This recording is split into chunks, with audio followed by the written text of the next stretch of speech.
PR পদ্ধতিতে নির্বাচন হতে হবে। যেন তারা নির্বাচন আমরা চাই না। তারেক রহমান এবং বিএনপির বিশেষ করে মহাসচিব তারা যে বক্তব্য রেখেছেন, এটা আমরা আগে থেকেই জানতাম।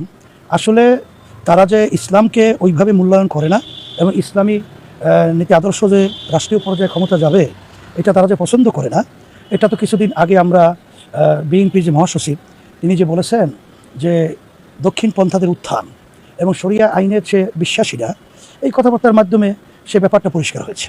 এবং প্রথম আলো সাংবাদিকদের সাথে সাক্ষাৎকার দিয়েছে, সেখানে তিনি পরিষ্কার বলেছে যে ভারত সহ আওয়ামী লীগের সাথে তারা যোগাযোগ করেছে, আলোচনা করেছে যে তাদেরকে দমন পীড়নের মাত্রাটা যেন ওইভাবে না হয়, তাহলে কিন্তু ইসলামী পন্থা সেটা কিন্তু উত্থান হবে, সেটা কিন্তু ফিরানো যাবে না। সেটাই ঘটেছে।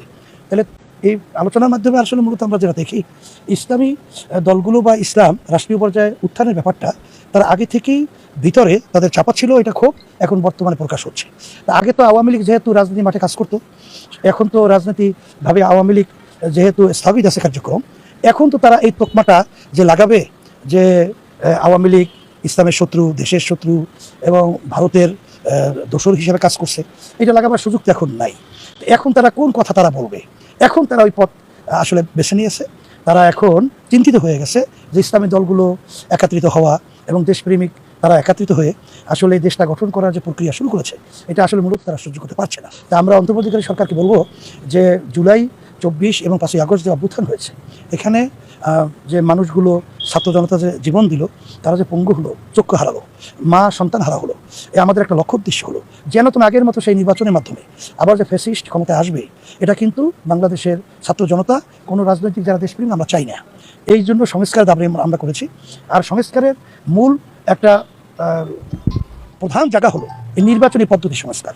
কারণ আগে পরে যে নির্বাচন হয়েছে ওই পদ্ধতির মাধ্যমে আমরা দেখেছি ফ্যাসিস্ট তৈরি হয়, সেখানে ভালো লোক ক্ষমতায় যেতে পারে না, এবং কালো টাকার দৌরত্ব এবং যেটাকে বলা হয় দুর্নীতিবাজ এবং গুন্ডা, এদের তাণ্ডবে দিনের ভোট রাতে বাক্স ঢুকায় এবং তারা কিন্তু সেন্টারগুলো দখল করে তারা কিন্তু নিজেদের যে প্রার্থী রয়েছে তাদের পক্ষে তারা কিন্তু এই পরিবেশটা তৈরি করে এতদিন পর্যন্ত এই দেশটা চলে আসছিল।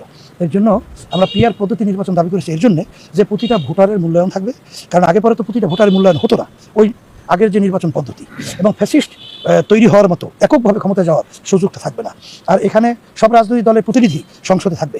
এতে করে দেশের ভিতরে অরাজকতা, এই বিভিন্ন ধরনের আপনার হরতাল, অবরোধ, এগুলো অনেকটা লাগু হবে। কারণ যেহেতু সব দলের প্রতিনিধি তো সংসদে আছে, সেখানে তো তারা সংসদে কথা বলবে। এই বিভিন্ন দিক থেকেই আমরা সরকারকে বলছি যেন তারা নির্বাচন আমরা চাই না।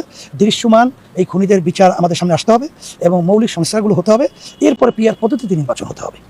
এইটা আমাদের দাবি নিয়েই মূলত আমরা কাজ করছি। এর সাথে কিন্তু বেশিরভাগ রাজনৈতিক দলগুলো ঐকমত পোষণ করেছে এবং ছাত্র জনতা সহ সবাই কিন্তু এর সাথে একাত্মতা প্রকাশ করেছে। এর বাস্তবতা হলো সুজন যে একটা জরিপ করেছে, সেখানে কিন্তু 71% তারা দেখিয়েছে যে বাংলাদেশের জনগণ পিআর পদ্ধতি নির্বাচন চায়। এরপরে যে কোনো দল না মানে, আমাদের পরিষ্কার কথা হলো যে গণভোটের মাধ্যমে আপনারা মতামত নেবেন, তারপরে যেটা সাধারণ মানুষ বা আমাদের বাংলাদেশের মানুষ মতামত দিবে সেই আলোকেই নির্বাচন হবে। এইটাই আমাদের মূল কথা। এছাড়া যদি আমাদের উপরে চাপাই দিতে চায় কোনো আগের সেই গতানুগতিক নির্বাচন, সেটা কিন্তু আমরা বাংলাদেশের জনতা, ছাত্র এবং আমরা দেশের যারা দেশপ্রেমিক, এটা আমরা মেনে নেব না।